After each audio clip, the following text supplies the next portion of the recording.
Thomas, how's it going with you? Pretty good, man. Nice to meet you. Thanks for having me. Hey, no problem. I see you got a lot of good stuff going on YouTube, live Yeah. performances and all that stuff, In this pandemic, I'm sure it's like a whole different world. Certainly for playing music, online now and releasing those promos. Yeah. So, I mean, for me, the pandemic has been a good time for writing music. I wrote music. I released my first official single was during the pandemic. I wrote it just a little bit before the pandemic, and so I released my first single, and then I was like, man, I got so much time. I can take some time to really have a good concept and think about my writing. To me, writing is really important. So I put a lot of emphasis on good songwriting and good song structures and stuff. So yeah, it was a good time for me. I can imagine, and some people are having so much of a hard time to it, Yeah. people can make it a positive. So Yeah. Obviously, there's not a lot of opportunities to play live, so it's not the greatest time for musicians to make money, but it's a good time for us. I mean, unless people write music for I don't know TV or whatever, but it's a good time to sit down and think about your concept and stuff like that. And that's exactly what I did, so I'm super happy about that. Yeah. Thomas Polychuck, how is it going with the heat waves, in Canada right now? Pretty intense, but we're tough in Canada. We have like temperatures that go like below. I don't know if you guys are in the states, but here it's below zero. We count in Celsius, so we have like minus 30 Celsius, and we have above. We have super high temperatures as well. We're tough in Canada here. You can go through all these changes. We're fine. I mean, I have the AC, so I'm good. That's good. Actually, I'm from Nova Scotia, so Oh, okay. So you know very well. You're in Canada. Good. yeah. Are So you in Canada right now, like in Nova Scotia, or? yeah, I'm in Nova Scotia right now. We're having a heat Okay. wave. That's why I'm asking. Yeah. Yeah. You're having the same. Well, so you know exactly what I mean. Yeah. Oh yeah, Nice. we got weird temperatures here too in the wintertime and summertime. Yeah. Yeah. Same Nice. cool thing. Yeah. Yeah. Shadows Exposed. Where did the name, for the album come out? Or EP, I mean. And you do have a real dead set deadline, when it's going to be released? Yeah. So July 23rd. It's already officially the date. July 23rd. So that's my first official release as as an EP. I've had singles. That's my official release. And Shadows Exposed as a way to songs are about like somewhat dark topics. They talk about dark aspects of life, but not in a depressing way, more in a in a liberating way. So it's kind of a way to bring to light these dark aspects of life in order to feel heal from them, kind of thing. You Right. know what I mean? So they it talks about I have self doubt, all these things that we all experience, but we bring this to light. We expose these things in order to feel better. So that's how the title came about. Yeah. Now, when you went to record it, did you go in the studio or is it like mostly self-produced? It's 100% self-produced. Yeah. Okay. So it's like Yeah. you have knowledge in a lot of the field of music, in producing and Yeah. hitting the right tones and stuff. I went to recording school. I went to recording school in my mid 20s, and I went to music school, also University of Montreal. So yeah, I guess I know a few things about music and recording. I'm not in a studio. I'm not in a like a huge professional studio with the console and all that stuff. But I have a few good preamps here and there, a few amps, so I can get some good tones and good sounds. Obviously, as my career will progress, I'm thinking about maybe going to a real professional setup and having a real drummer and all that stuff. I was using drum samples. Yeah. Well, it's like that. You're getting the same product and same type of sound. So it's like, Yeah, uh, almost. But you're lacking the feel a little bit. Sometimes what I'll do is I'll play the drums. I have an electronic drum set, and right. I'll play the drums and just quantize a little bit here and there. And, you know, same thing for the keyboards. I play all the keyboards. There's a lot of synthesizers in my music. So synthesizers, a lot of electronic drums. So I like to hit the, you know, the little pads, you know, back in the day of I think it was called MPC. In the hip hop world, they would do that, you know, play drums. So I do that too. Yeah. So everything, I do it, everything myself. So it's like that one day decided I'm gonna start concentrating on making an album, etc. And you know, just pop one song out and then another one comes out. And it's like everything comes out of your head and am I gonna record them immediately or is it you gonna concentrate on them? What was your process like that? Most of the time I'll be sitting down and playing. So how the inspiration comes is I'll be sitting down I have a piano at home, just a like electronic piano, and I like to play on it just to have fun. I'm not a pianist I'm not a professional pianist by any means, but you know, I can do a few chords here and there, and this is how it all starts. So I'll get like a cool progression and then, you know, mumble some stuff over it, and from there it just goes like, you know, the snowball effect. I'm like, oh shit, I can add this, this and that, and then as it goes, it becomes a song, and then I have an idea for a solo. Obviously, my main instrument is really the guitar. I've been playing guitar for 25 years. I'm a guitar coach, you know, so that's really what I do the most. So, but it's not the instrument that I write most of my songs on. I'd rather, and the piano seems more intuitive to write the chord progressions, and it all starts like this, and then all the aspects, the elements, you know, the production elements, they come after. So yeah, that's an interesting way of looking at it because there's a lot of people, you know, they pick up that acoustic guitar or was what, and then you do it with the piano. So there's a lot of people that do it, and then there's people that go the opposite way, and that's exactly. But great. I mean, I could have an idea of starting on the guitar. I don't know if, and no, actually, all my songs on my EP all started on the piano, all of them. But sometimes I will, you know, grab the guitar and have ideas. You know, anything can be an inspiration. Anything. Sometimes I'll listen to a song and by somebody else, and just it gives me an idea, not to directly copy or whatever, but just the vibe of the song will give me an idea to write my own, and you know what I mean. So yeah, it's like that. When you look at MMA that I've seen you're really into versus music, where do we put everything together here? Is it a mixed martial artist type of music that you're creating, or you know? No, it's really just it's just something that I love to do. So it's not related, you know, directly related, but somehow, you know, one helps so being a good musician, being a musician is helps me be a better fighter because I have that sense of rhythm. And you know, being a fighter, it's a very humbling, you know, thing to do. It makes you very humble when you learn how to fight, and especially when you fight with people. I believe it can make you a better person.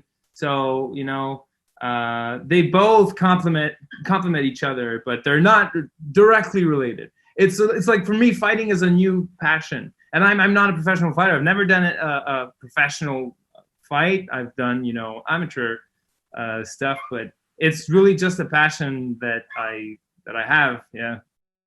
Well, you do need passions in life, and you know, that's awesome. You know, hobbies sometimes go to the next level. You never know. You never know. But I'll focus more on the music, because music is everything for me. You know, music. I started playing music when I was 6 years old, so it's already been 25 years. Fighting, I actually started practicing martial arts about 4 years ago. I was never a sporty guy. I was always the kind of guy that would, you know, spend 8 hours practicing guitar. You know, I was really into shredding. For me, my thing was really shredding and, you know, solos and whatever. And I spent a lot of hours practicing guitar. But then in my mid-20s, I was like, well, maybe I should move a little bit and, you know, train and, you know, become a little bit more fit. So there was a gym right across the street from where I live, and I thought, man, I wish I knew how to fight. That could be cool. So I just walked in and I signed up. and I've been there ever since. Discovered a new passion. So you never know when, where, your ideas are going to take you. You never know. Something I noticed with your live video of In the Dark, Yeah. because you mentioned shredding, you do have a backpatch of Morbid Angel. Yes. Yeah. Talk about shredding, Triasgot. Man, I love I love every genre, but I love extreme metal. That's one thing that I really love. I don't get inspired too much by, I don't take that genre in my music, but that's a big side of me. Before I did that, I was in deathcore bands. I was in death metal bands. I was in a black metal band 15 years ago. I did, extreme metal was a big part of me. I love Napalm Death. I love crust punk. I love hardcore. A big fan of hardcore. New York hardcore. So all these underground genres. If you in my video In the Dark, I have in one of the scenes I have Carcass, a patch of Carcass. This is one of my, it's a great band. They started, gore grind, and they became like that melodic. I love Carcass. Everything they did. Right. A lot of bands like that. They influenced me in indirectly, because I grew up listening to them. I still do. It's just a part of me that yeah. Do you recall or remember when Montreal was the death metal capital of the world, let's say in the early 90s? I was a little bit too young. So in the early 90s, I was born in 89. So, Right. it's been 2 or 3 years old. But I know that in my time, so when I was a teenager, like 17, 18, 19, we called Montreal the capital of the deathcore capital of the world, because we had Despised Icon and all these super good bands. And I can think of Cryptopsy. You're probably talking about the early Cryptopsy era, which they were still big in 2007, 2008. We had Gore Guts, so many good bands. No, unfortunately, a bit too young, but yeah, and it's like that. If you do look in the old tour dates, Carcass went to Montreal plenty of times. Death, DSI, don't know them. It was either Florida or Montreal. So Tampa, like Cannibal Corpse, and Tampa, Death, all these bands. I'm a huge fan of death metal, and it might not show right away from when people listen to my music. They probably can't tell, but right. I try to show it in the merch that I wear. This is when you wear merch, it's a way to tell the world that you support these bands and stuff. So yeah, and as well, it kind of like says hello to the other fan that says, oh yeah, I used to have that too. It kind of wakes up the inner person. Yeah, exactly. And you know what's funny? When I was a kid, back then, when I was maybe, I don't know, 12, 13, 14, when you just start going to high school, you always have that, it's like this with most people. They tend to, when they like one genre, they tend to dislike something different. So you either like hip hop or rock or death metal or whatever. And there was that band that I didn't really like. I like punk music, like crust punk. And there was the band Good Charlotte. I couldn't stand them because they were too mainstream, and I was like, a bunch of sellouts. But then I saw the guitarist wearing merch of bands that I really loved. He was wearing the Casualties, Social Distortion, Minor Threat. I was like, oh shit, okay. Oh, he's legit. And then I started liking Good Charlotte. Right. You know what I mean? But I was, when you're young, it's different. But you know what I mean? You never know how it's gonna impact somebody. Oh shit, oh, he likes that, so he might be legit. You know what I mean? It's kind of like Britney Spears and Justin Bieber and them wearing Slayer t-shirts. So it's the exact same thing.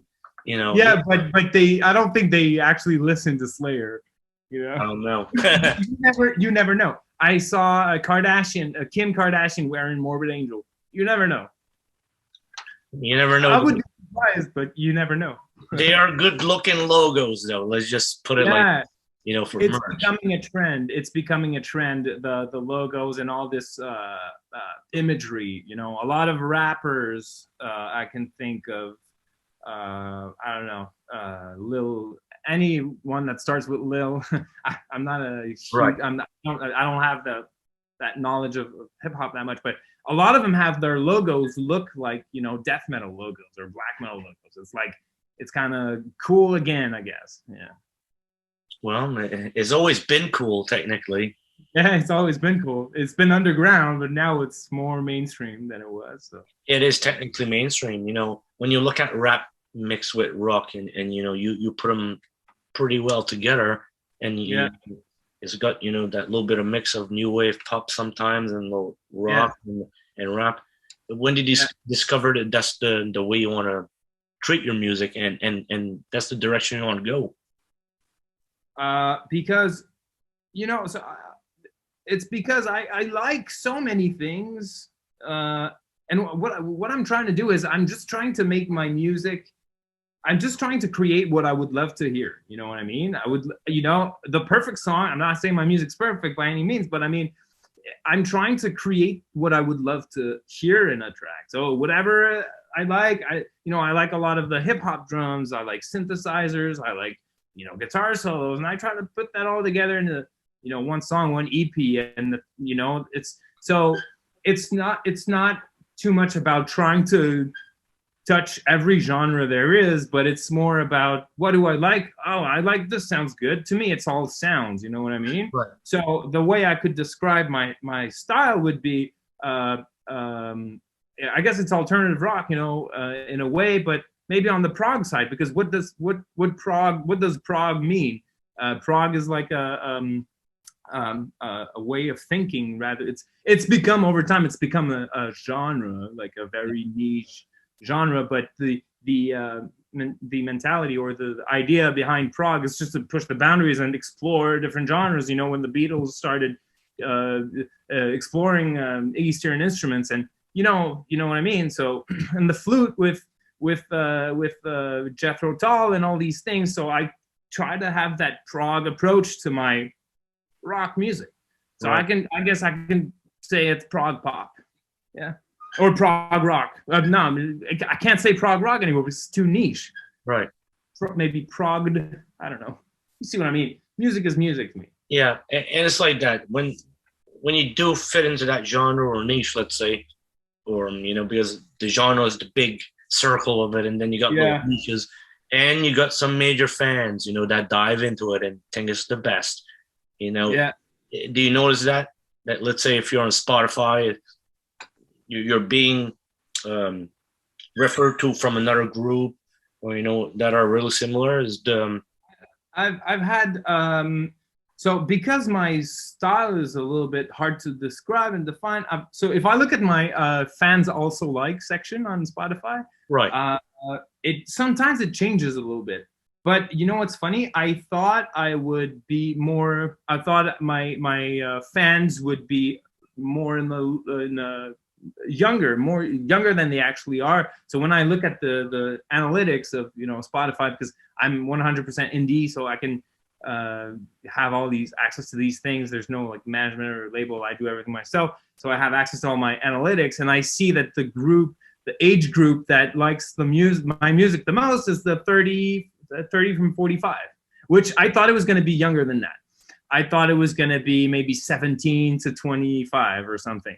But no, it turns out it's the older people probably that like, you know, prog rock, or, you know, alternative rock, or maybe people that liked early 2000s rock. So it became, so most of my fans. So if I look at my you know, fans also like the bands that are there are mostly typical rock, you know, Linkin Park style, not Linkin Park, not exactly Linkin Park, but bands that kind of sound like Linkin Park. Yeah, and it always changes, but it's surprising because I thought my audience would be younger than this, but it's Well, good to know. Like, yeah, you can never know, and it's good. It's good to know because, you know, it means it's just cool to know. It's just cool to discover who likes your music the most and who's your audience. Turns out Brazil is the biggest country for me. Wow. So for some reason, and I've had people telling me, Brazil and Argentina, I've had people telling me, well, they like rock a lot and they like shredding a lot. So apparently that's one thing. And I wear Sepultura t-shirts sometimes, so that's probably it. That helps too. And, but let's say, going on and playing guitar, you teach guitar, obviously. And yeah. How's the students of today? Is it, getting that they're playing so good, or is it they're not playing as good? Where's the level of musicianship today with beginners? I think the guitarists are, the younger guitarists are better than when I was young. That's one thing about teaching online. That's what I do. I teach online. I have students all over the world, and I've taught bands on guitarists in major bands and stuff, and I have everywhere. But I think the quality of musicians that we like, they're more innovative. They have access to a lot of information also. Right. So, at 12 years old, they've been watching YouTube videos for months and months and practicing all these drills from Steve Vai and all these shredders and all these, so they're just already, they have more knowledge. They have access to more knowledge than I had when I was their age. Obviously, there was the internet when I was 12. And when I was 12, I was playing guitar all the time, but I was playing that one Metallica tab book that I had for Master of Puppets over and over and over and over right. again. As now the guys they can just go on YouTube and learn these songs, and they have Guitar Pro, and they have this and they have that, and they have guys like me. They can just find a coach, online, like on the other side of the world, and you know what I mean. So I think the musicians are becoming better, younger. Yeah, it's a good thing. It's really encouraging because I watch guys on YouTube. They're like half my age. I'm 31, and there's guys that are 15, 14. They're already like 10 million times better than me. It's like, wow, man. At least the world is, getting better. So, but we do need more Ozzy Osbournes, and people that are totally unique and one person. We can have lots of copycats, but we do need to start having some originality coming out, Yeah. That's definitely for sure. But maybe when these people will be our age, they'll say, or when we will be, Ozzy Osbourne for my parents, he's somebody, but he's not that influential. It's like my dad is I think he's 60, 68 or 69. He talks about Jimmy Page like he's the guitar god. It's like, whoa, Jimmy Page, Jimi Hendrix. I agree. But then you talk about you show him Eddie Van Halen and Steve Vai. He's like, well, yeah, they're all right.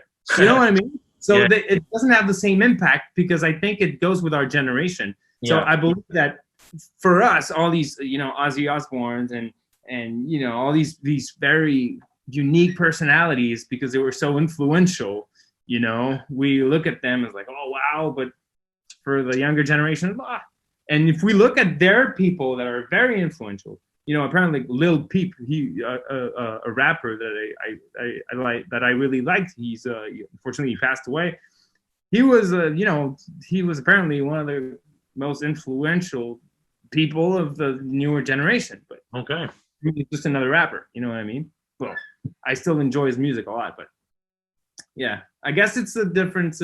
It has something to do with our generations, but yeah. There's so much stuff, that we have to look at and put together, because it's like, where do you go? Because you tend to go into one direction and you stay there, but it's to learn. Music is learning, right? And definitely. And I think to be a great artist is when you're open-minded and you're always looking to grow and to learn new things and to explore new things, like I'm saying, that progressive mentality, approach, I think is very important to grow as a musician. I mean, depends what your goals are. There's a lot of musicians that their goal is to make money and to be famous and to be on a stage and rapping about stuff and to be, there's nothing wrong with that. But my goal as a musician is to create great music with all these sounds and these, great harmony, great, technicality, all that stuff. For me, music is very important. I put a lot of emphasis on music, more than I would put on being huge in a stadium and rapping about stuff and this and that. But there's nothing wrong with that. It makes a lot of people happy, which is great. Thomas, to finish off here, how is the Montreal music scene right now? Is it opening up at all, or is it, just closed? How is Montreal? As far as like shows and stuff like that, like, Yeah, I think so. Venues are starting to reopen gradually. There's going to be shows. I was actually looking at the list of events that we're going to have this summer.